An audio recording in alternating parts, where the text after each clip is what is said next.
Salut tout le monde, c'est... Ça va? Salut tout le monde.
C'est son 11e là, la passe de Reina pour Erling Haaland.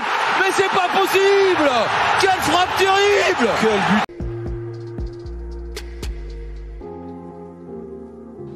É difícil ficar 4 jogos sem jogar. Infelizmente não foi porque eu quis, porque eu tava com medo et quem acaba sofrendo com tudo isso. Il y a 3 semaines avant le match retour. Peut-être parce qu'il y a des mecs dans ce club-là qui ont une influence qui fait qu'ils sont traumatisés. Bien sûr, t'es énervé. Après, les gens ils vont rigoler de toi. Et bon, moi je pense que ça va le faire. C'est facile de mettre 8 à Dijon, 4-5 en championnat, mais c'est dans ces matchs-là qu'il faut être décisif. Ça va? Non, en vrai de vrai, ça va. Voilà, c'est pas pire que l'année dernière. Je vais me retenir d'insulter des mères dans cette vidéo. Parce que voilà, je sais qu'il y a un retour. Je crois en Dieu.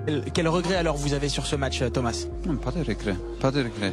Non, c'est très facile d'être entraîneur si tu n'es pas entraîneur. C'est vrai que ça doit être très drôle. En vrai, ça doit être très drôle de ouf. Ça va bien, toi, bonjour. Aïe, aïe, aïe, oui, oui. J'ai parlé français.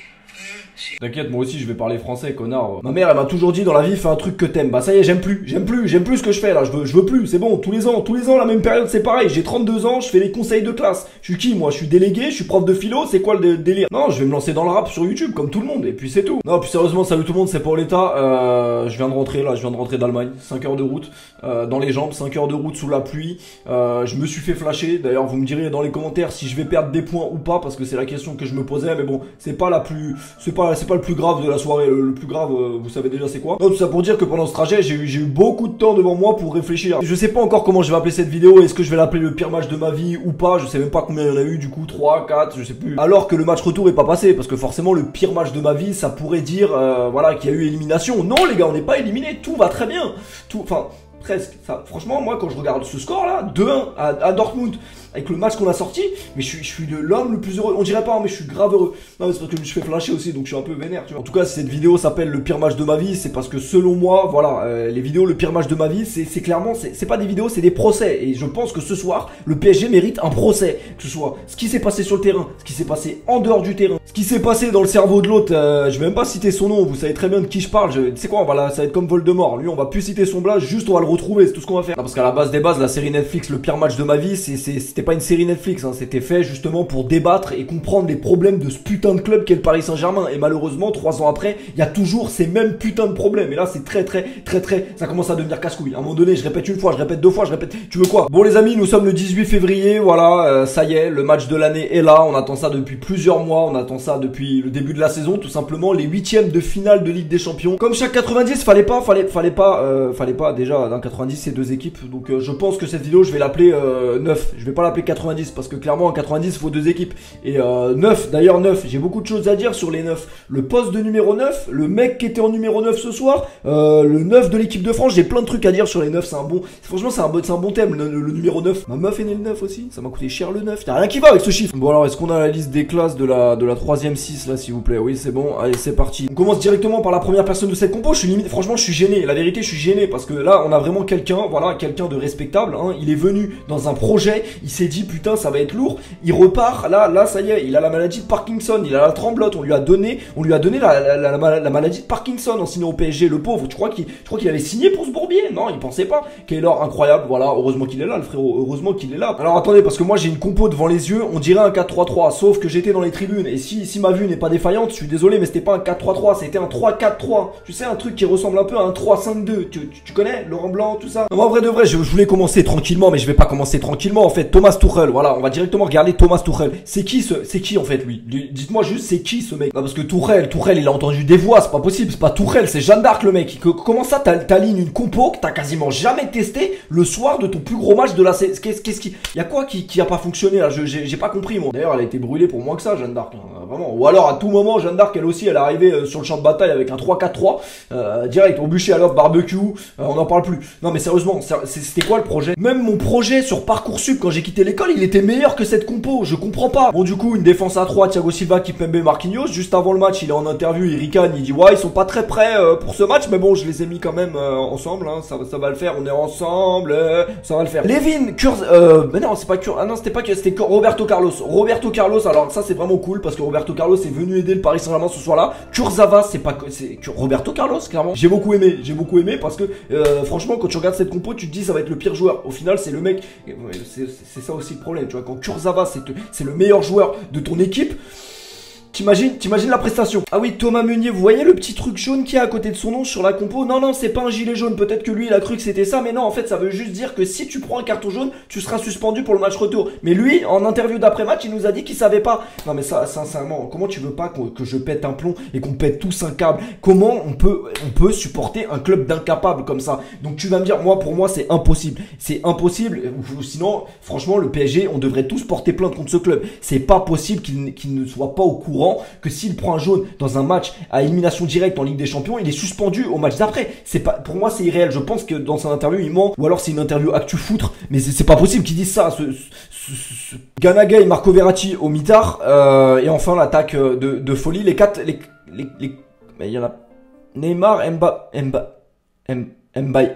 Nyang, non, Mbappé. Pourquoi il est dans l'axe comme ça? Ça doit être un bug d'affichage RMC Sport, je pense. Mbappé dans l'axe. Quelle soirée! Non, sérieusement, les gars, j'arrive même pas à regarder cette compo, sérieusement. C'était quoi le projet de Thomas Tuchel? Il nous sort une compo qu'il a jamais mis, il nous met Mbappé en 9. Alors, franchement, je vais lui jeter la pierre, je vais même pas lui jeter la pierre, je vais lui jeter des caillasses sur Thomas Tuchel. C'est incapable, parce que pour moi, c'est pas possible. Quand t'as 2 neufs dans ton club, du talent de Mauro Icardi et de Edinson Cavani, alors il y en a qui me diront qu'il est devenu chasseur, mais même, quand même, excusez-moi, mais c'est quand même leur métier, Mbappé. Tu es footballeur, mais tu n'es pas neuf. Frérot, tu n'es pas neuf, tu le sais au fond de toi. Mbappé, il a quoi avec le poste de numéro 9? Sérieusement, il a quoi, les gars? Il y a une meuf qui lui a dit ouais, non, moi, faut que tu joues 9, sinon je te suce pas, ou c'est quoi? Pourquoi il insiste comme ça? Donc Thomas Tuchel, quand même, qui n'est pas capable de savoir que Mbappé sera toujours plus performant sur un côté que dans l'axe, te la ligne numéro 9 dans un match de Ligue des Champions à élimination directe, le match qu'on attend le plus depuis le début de la saison. Je le répète, pour moi, clairement, Mbappé, il est arrivé dans le vestiaire avant le match, il a dit hey, connard, coach, tu mets numéro 9 ce soir, je le sens bien, tu mets numéro 9. Pour moi, je vois pas d'autre option parce que je ne comprends pas comment tu peux te priver d'un Mauro Icardi qui a quand même joué quasiment tous les matchs depuis son arrivée. Et le match le plus important de ta saison, tu mets Mbappé en 9 qui n'est pas son poste de prédilection. Il n'y a pas une couille là. C'est bien ça le problème de ce club d'ailleurs. Les seules couilles qu'il y a, c'est dans les schémas tactiques. Par contre, les vraies couilles qu'on a besoin sur le terrain, il n'y en a pas. Hein. Ça, tu peux être sûr. Ah, je suis désolé, je suis obligé d'arrêter la vidéo. Non, parce que Thomas Tuchel l'a dit, si vous n'êtes pas entraîneur, bah vous pouvez pas comprendre quand on n'est pas entraîneur. Donc on n'a pas le droit de commenter sa composition, je sais pas, à un moment donné, même si moi j'ai le bac, ça suffit pas. Voilà, faut que je passe le diplôme. Bah, je passe le diplôme d'entraîneur et je reviens. Pour revenir à Mbappé, c'est scandaleux pour moi de voir Mbappé dans cette position sur un match pareil. Pour moi, c'est pas Mbappé, c'est un mec, faut qu'il touche le ballon, faut qu'il tâte le cuir, clairement, faut qu'il vienne chercher les ballons. Là, dans un match comme ça, tu le plombes à le mettre numéro 9. On a vu la première mi-temps, je crois qu'il a touché 10 ballons, 15 ballons max dans la première mi-temps. Il a rien touché parce que c'est pas son poste. C'est pas, en quelle langue faut le dire? Moi, je pense que c'est fort possible que Mbappé a demandé à Thomas Tuchel de l'aligner 9 parce qu'on sait très bien les antécédents d'Mbappé. L'année dernière, voilà, à la fin de l'année, je veux plus de responsabilité. Je pense que plus de responsabilité, sinon j'irai voir ailleurs.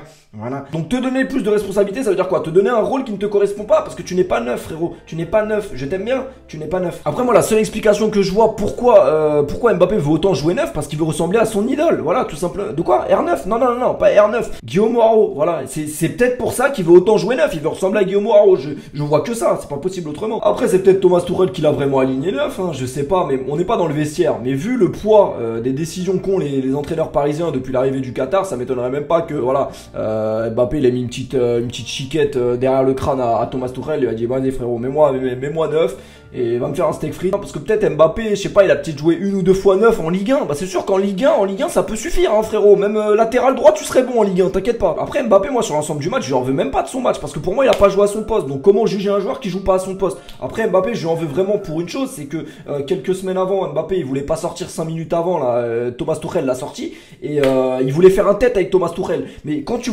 veux faire un tête, va au bout de ton tête à tête. Je sais pas, comme ça nous aurait peut-être évité une compo comme ça ce soir. Non, donc voilà pour la compo de Thomas Tuchel. Après il a déclaré voilà que c'est un système qui avait bien marché contre Dijon. Si ça a marché contre Dijon. Bon, première mi-temps éclaté, le PSG a le ballon de temps en temps mais ne fait rien avec. Voilà, clairement quand ils ont la balle ils reviennent derrière, ils savent pas trop quoi faire. Neymar il essaye, de toute façon la tactique du soir c'était quoi? Donner à Neymar, il va s'occuper du reste. Voilà, c'était juste ça. Et puis forcément bah Neymar il est pas magicien non plus, tu vois. André Di Maria, alors il est où? Il est où? C'est ça, c'est même Marwalou elle se demande mais t'es où Di Maria frérot? Ouais si, t'es dans ma cuisine, t'es sur la tasse. Ouais d'ailleurs cette tasse, vraiment va falloir la casser un jour ou l'autre parce que je pense qu'elle est vraiment maudite. Mais sérieusement Di Maria, voilà, mais après je vais pas critiquer Di Maria, voilà, tu veux que je dise quoi? Tu veux que je dise quoi sur lui? Un mec irrégulier qui clash un mec irrégulier. Voilà, je vais pas lui reprocher ce que moi-même je fais, ce serait bizarre, mais en tout cas Di Maria t'aurais été meilleur sur YouTube ça se trouve. 0-0 à la mi-temps, le PSG se fait étouffer, clairement on aurait pu très bien en concéder un, on se fait étouffer. Qui se fait étouffer en premier lieu? Gana Gueye, vous connaissez pas? Mais Gana Gueye, tout le monde connaît Gana Gueye.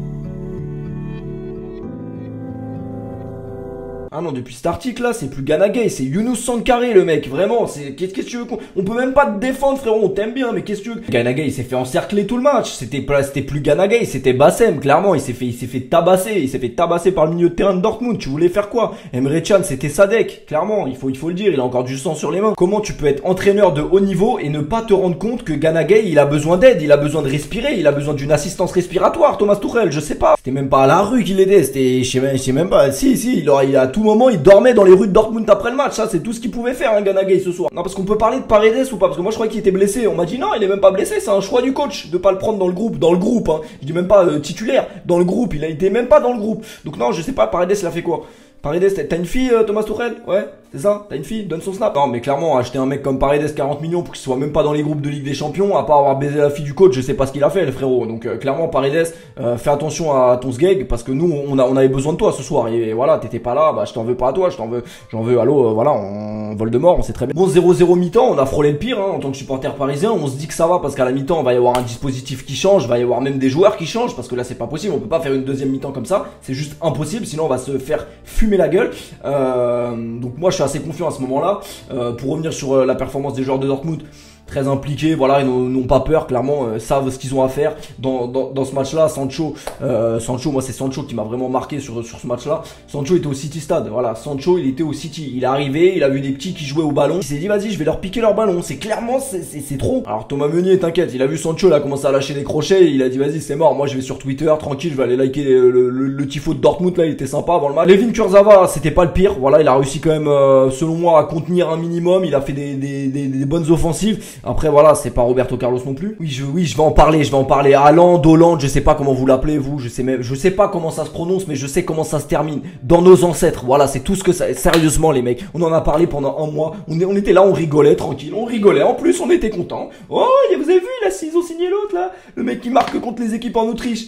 Ah bah ouais. Alors rien que sur la première mi-temps, les gars, en tout cas moi de ce que j'ai vu au stade. Après j'ai revu le match à la télé, mais physiquement c'est un putain de monstre. C'est incroyable comment sur tous les ballons il va se donner. Il a des des jambes, frère, c'est pas des jambes, c'est des échasses. Il fait flipper, il fait peur le mec, vraiment il fait peur. Début de deuxième mi-temps d'ailleurs, je crois, début de deuxième mi-temps, il met un pressing sur Kimpembe, il lui récupère la balle, Kimpembe il glisse, je sais pas ce qu'il faisait, il devait être en train de régler l'enceinte Bluetooth en même temps peut-être, mais sérieusement, c'est trop le match qu'il a fait Erling Haaland.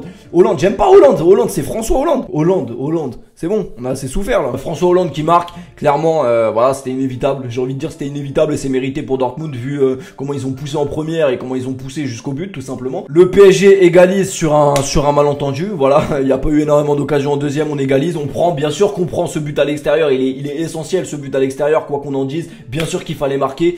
Tiens, Mbappé qui persécute Zagandou ou Zugunda, je sais plus comment il s'appelle, Zagandou. Alors merci pour les travaux. Voilà, il avait bien défendu jusqu'à présent, mais là, voilà, sur l'action pour moi, c'est clairement pour lui le but. Mbappé sur le côté, bah bizarrement, voilà, ça fait filoche. Il a vu Neymar au second. Neymar, il a juste à placer le pied. Un partout, on s'en sort très bien. Et ce but-là, il va être très important quoi qu'il arrive au retour. Alors vous dites Neymar, voilà, Neymar, bah il a marqué, il doit faire son match. Non, clairement le match de Neymar, voilà, la prestation de Neymar est dégueulasse. Clairement, il faut le dire quand même.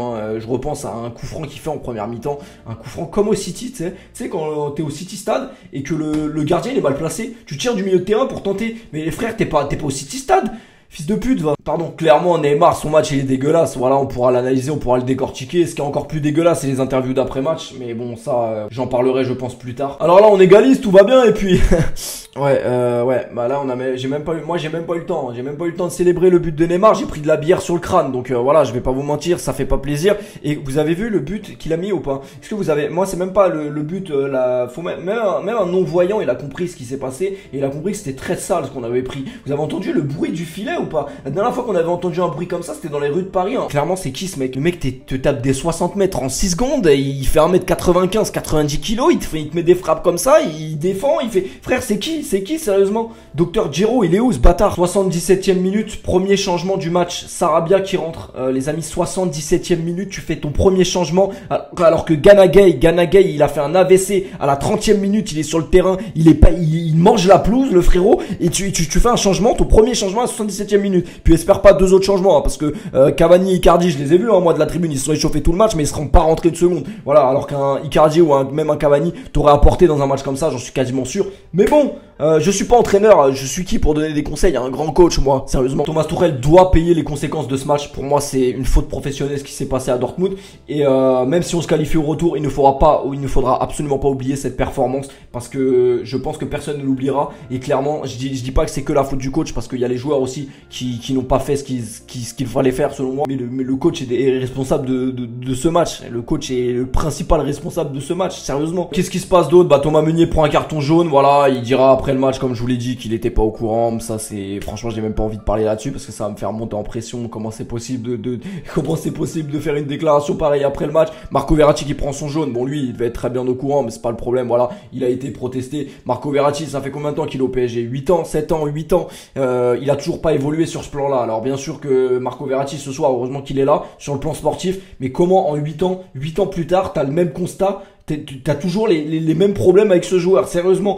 Comment tu peux aller polémiquer et parle à ta meuf, frérot? Ça fait combien de temps qu'on te dit parle à ta meuf, parle pas à l'arbitre. L'arbitre c'est pas ta meuf, frérot. Qu'est-ce que t'as avec l'arbitre, sérieusement? Défaite méritée. Paris n'a pas existé dans ce match.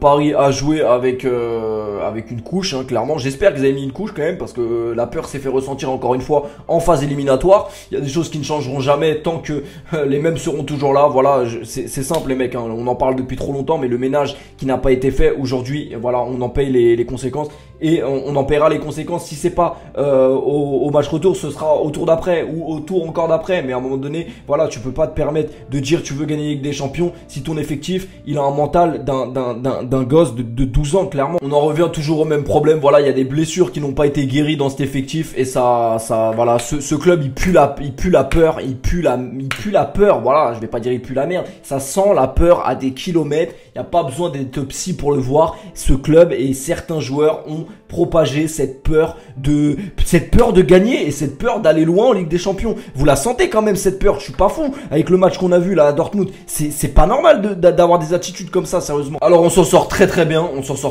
parce qu'il y a eu énormément d'occasions également pour Dortmund. On aurait pu s'en prendre 3, 4 dans le pire des cas, mais même on en prenait 3 les gars. Vous imaginez que si on en prenait 3, c'était le même compte rendu que le match contre le Real il y a 2 ans. On se retrouvait au parc avec la chiasse, clairement. Dortmund nous en plantait un à la 40e et c'était fini. Voilà, là 2-1 c'est un très bon résultat au vu du match. Donc bien sûr qu'on va y croire et bien sûr qu'on va aller se qualifier au tour d'après. Et je peux pas croire le contraire. Je peux pas croire que ce PSG là va pas aller se qualifier vu ce qu'ils nous ont montré à l'aller. C'est pas possible qu'ils refassent une prestation comme ça chez eux ou chez nous au retour. J'y crois pas une seconde et je veux pas y croire en fait. J'essaye de me mentir à moi-même peut-être, mais je veux pas croire qu'on puisse faire pire que ce qu'on a fait au Signal Iduna Park ce soir. Bravo à Dortmund, même si je pense que voilà, heureusement que c'est que Dortmund en face. Voilà, je vais être honnête avec vous, moi ce Dortmund là m'a pas plus impressionné que ça. Certes ils ont fait un bon match, y a rien à dire, mais sur un match comme ça, vu comment le PSG a joué, vous devez nous en mettre 3 voire 4. Donc c'est pas un bon résultat pour moi, pour eux, hein, de gagner que 2-1 chez eux,